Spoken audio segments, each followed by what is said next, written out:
After an epic defeat by the Olympians, the Titans have been under Mount Tartarus in a megacube for an unknown number of years, clenching a metal rod with their teeth, unable to move. And suddenly, he sees a masked man with a bow in his hands. The arrow flies into the cube. The girl wakes up from a nightmare. Her sisters are alarmed. Phaedra, a fortune teller, saw the Titans freed by the Hyperion king, but in order to do this, the king needs an Epirus bow. The voice explains, at the dawn of the world, long before people inhabited the earth, war broke out in the heavens.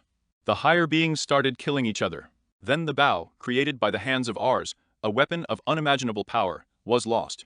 The victors named themselves gods, the vanquished Titans, and forever imprisoned under Mount Tartarus. Millennia have passed, everyone has forgotten about the war, but the ancient demon has returned. Greece, 1228th year BC. Phaedra realizes Hyperion has come for her. We need to run. The king enters the temple. The priest tries to stop him by frightening the gods with anger, but Hyperion is not afraid of them. After they let his wife and children die, he intends to free the Titans because the power of the gods has come to an end. The young man Theseus lives on the seashore. His teacher, an old man, praises the guy for his ability to handle an axe. He teaches the guy that a warrior should not only own a weapon, but also know why he draws a sword. Theseus is ready to protect his family and loved ones, for the rest, he is an outcast. His mother is visiting the holy labyrinth at this moment. She is being insulted. The woman produced a son from no one knows from whom. Theseus meets her at the exit, but he does not believe in the gods, but he believes in his spear. At this moment, the news of Hyperion's attack arrives. The population of the village should go to Mount Tartarus under the protection of the fortress walls. But the well-to-do people leave first, the Smurds will go tomorrow. One of the soldiers stops Theseus and his mother. A bastard has no place in the first caravan. The offended guy grabs a weapon and throws several people. The Legionnaire's commander is impressed. He offers Theseus a place in the army, but he refuses. Theseus asks the old man to go with them, but he is tired of life. Here he will die quickly and will not be a burden to anyone. He instructs the disciple. It is necessary to live righteously. At night, the old man comes to the door of the temple and asks to open, and suddenly turns into Zeus. The statue at the entrance comes to life. This is his daughter Athena. Zeus taught Theseus in human form for several years because Theseus does not know fear, pain, and ridicule. He is afraid of only one thing, not to have time to protect others. Only he can cope with Hyperion, but he must decide on it himself. A temple attendant is brought to Hyperion. The king wants to know where the fortune teller is. She will open the way to the bow. The monk pulls out a knife. He is ready to die so as not to reveal the secret. But Hyperion laughs. According to his faith, Sibyl can't take her life, even herself. And then the man cuts off his tongue. Kaise is looking for the old man, but he is not in his dwelling. The guy remembers his lessons, but suddenly hears screams. Hyperion's warriors are destroying the villagers, and one of them is ready to kill Theseus' mother. The guy is overcome with rage, and he rushes into battle. But he is entangled in a net. The king who came up personally deals with the woman, and Theseus sends her to the salt mines. The gods from Mount Olympus watch the battles. Athene is upset. Hyperion is looking for a bow and will find it sooner or later. Then nothing will protect people anymore. But according to the law, the gods cannot interfere in the affairs of people until they free the Titans. Under threat of death, Zeus forbids any help. After hard work, the prisoners, among whom Theseus is, come to the pool with drinking water, captive virgins. Oracles are also brought there. The last one goes to Phaedra and, touching Getus, sees him with a bow in his hands next to Hyperion. And then persuades the prisoners to escape that night. The maiden oracles begin to sing, and the guards go to them, but the girls attack them. A fight ensues. The sisters order Phaedra to escape, and she manages to escape from captivity, accompanied by Theseus, the thief Stavros, and a little priest. At night, she confesses to Theseus that foresight is not a gift, seeing the future, and not being able to change it. It's a curse. The fugitives go out to the dark seas. They intend to hijack a merchant ship to get to Hyperion's camp. Theseus' crew infiltrates the ship. The gods look down from above. Warriors are pouring out onto the deck. This is not a merchant ship at all. Poseidon decides to help because the sea is always unpredictable. Phaedra warns her friends, and when a huge wave hits the ship, they manage to escape. The girl tells about her visions.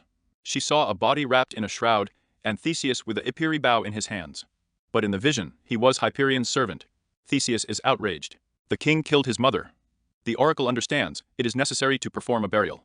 Theseus finds his mother's body and carries it into the labyrinth, but a huge stone prevents him from putting it in a niche, breaking which Theseus finds an Epirus bow.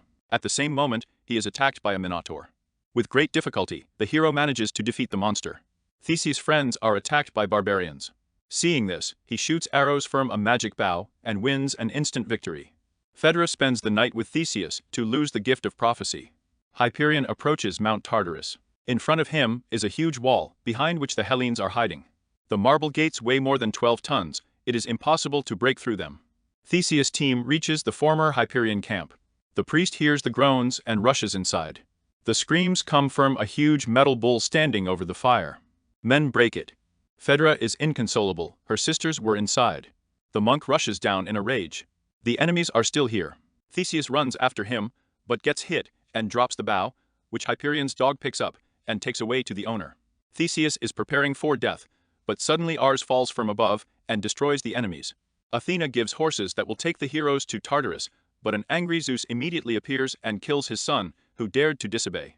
Theseus, Phaedra and Stavros reach Tartarus. The bow finally falls into Hyperion's hands. At the same time, he is informed that the gods have descended from heaven. The king is angry, we cannot allow his people to find out about this. On Olympus, Zeus mourns Ars. The defector tells Hyperion about Theseus, and a lot of their biographies converge. Theseus reports that the Epirus bow has fallen into the hands of Hyperion, and tries to convince the Hellenic council to raise an army. But he is ridiculed. Council members don't believe in fairy tales. Hyperion's ambassador, who has arrived, demands to invite Theseus for negotiations, and he goes to meet him. The ambassador opens his face. This is Hyperion himself, and he wants Theseus to come over to his side.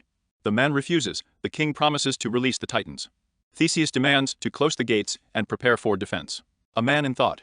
Will he be able to fulfill the will of Zeus and lead the people after him?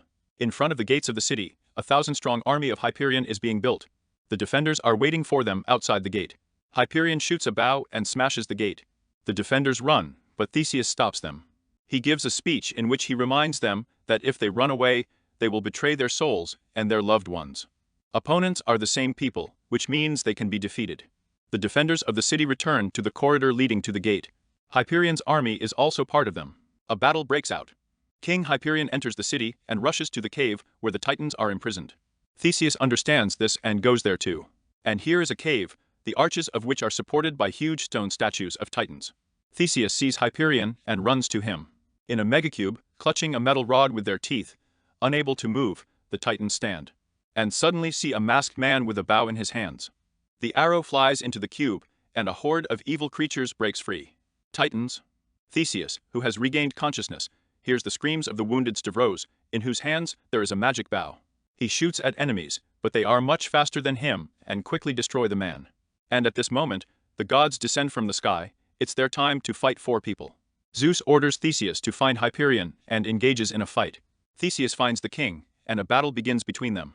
Hyperion wounds Theseus, but the hero finds the strength to continue the fight. The Titans are outnumbered. Gods get wounded and even die. Hyperion is crowding Theseus. It is increasingly difficult for him to repel the enemy's blows. The battle is raging in the corridor leading to the gate. Everywhere people and gods are killing each other. The Titans seriously injure Athena. Zeus rushes to her aid. She asks not to leave people. Zeus ascends the cube, takes hold of the handles, and it turns out that chains are attached to them, leading to the feet of stone idols. He pulls the chains. Hyperion prepares to finish Theseus, but with the last effort, the hero grabs the king and throws him to the floor. Zeus pulls the chains, and the fragments of the statue fall asleep Titans. Theseus defeats Hyperion. This is their last hug. Zeus brings down the second statue. Mount Tartarus begins to collapse. Hyperion's army flees. Zeus with Athena in his arms ascends to Olympus. Theseus falls on the defeated enemy and is also carried up. The mountain settles before our eyes, falling asleep warriors. The monument of Theseus has bas-reliefs showing his exploits. The old man's voice tells us that all human souls are immortal, but the souls of the righteous are also divine.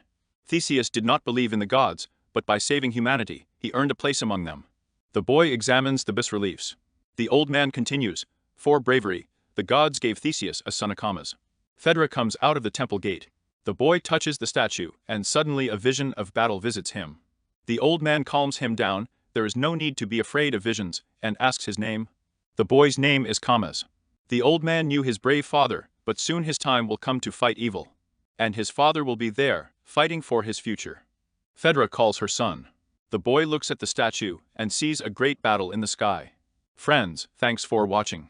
Write in the comments what you think about this movie. And don't forget, please, to support us with a like and subscribe.